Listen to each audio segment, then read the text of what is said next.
Here in this video, we are going to discuss about the characteristics of separately excited DC generators.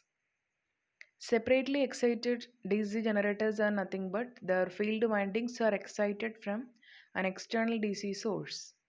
And these generators are used when a wide range of output voltage is required. Hence, they got the name. Mainly, there are three important characteristics are associated with these generators, and they are no load saturation characteristics, load, sa- load characteristics, and the third one is external characteristics. And here in this video, we are going to deal with the no load saturation characteristics of separately excited DC generators. These characteristics will give you the relationship between the armature induced EMF, that is EA, and the field current IF. This characteristics is also known as open circuit characteristics or simply OCC, and magnetic characteristics. Here you can see the connection diagram for doing these characteristics.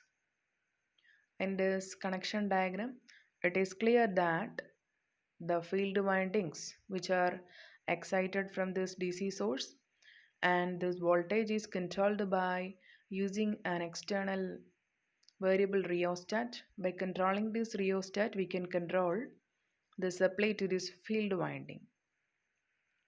And a voltmeter is connected here, which is parallel with this armature, and an ammeter is connected in series with this circuit, and a switch is shown here, and that is always kept open, and make it sure that the current will not flow from this region to here, means to the load. For doing this test, it must satisfy two conditions. Before doing this test, the armature current IA must be 0, and for this switch is always kept open condition, and the machine must run with a constant speed. These are the two conditions. Okay. Even though if the field windings are not excited from the DC source, you can see here the graph. This graph shows the relation between the armature induced EMF EA and IF. And in this graph, you can see that even though the field windings are not excited from the DC source, this voltmeter will read some voltage that can be from 2 to 6 volt, or simply we can say that sometimes it is less than 10 volt, and that is shown here OA. OA is the region that represents some voltage. Why? Because there will be the presence of some residual flux in the main magnetic pole. So, due to the presence of this residual flux, there will be some residual magnetism, and hence some voltage will be there, and that voltage is read by this voltmeter. And in this graph, that voltage is shown here as OA due to residual magnetic field or residual magnetism. Okay. And whenever the field windings are excited from the DC source, what will happen?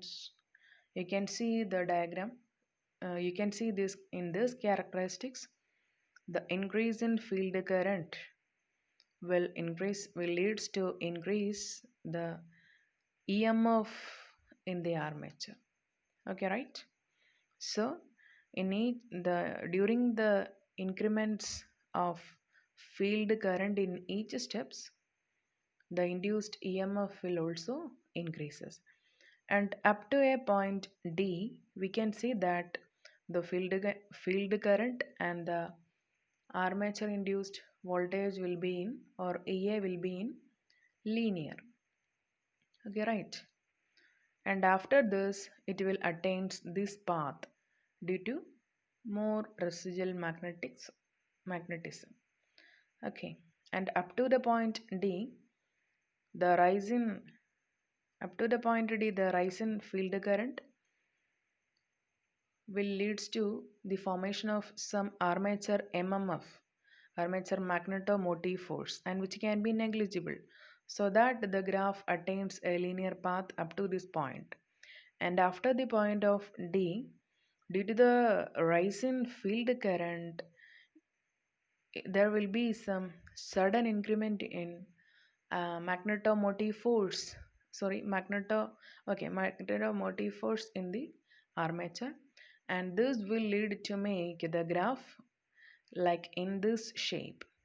Okay, so that we can say that the graph attained a saturation path, and at this saturation path the effect of field current will not affect the EMF in the armature, so that it will not generate more EMF. Simply we can say that. So we can represent the relationship between the field current and the armature EMF by using this no load saturation characteristics. And while doing this test, two conditions must be there. The armature current must be zero and the machine must run with a constant speed. Make it sure that the switch must be in open mode.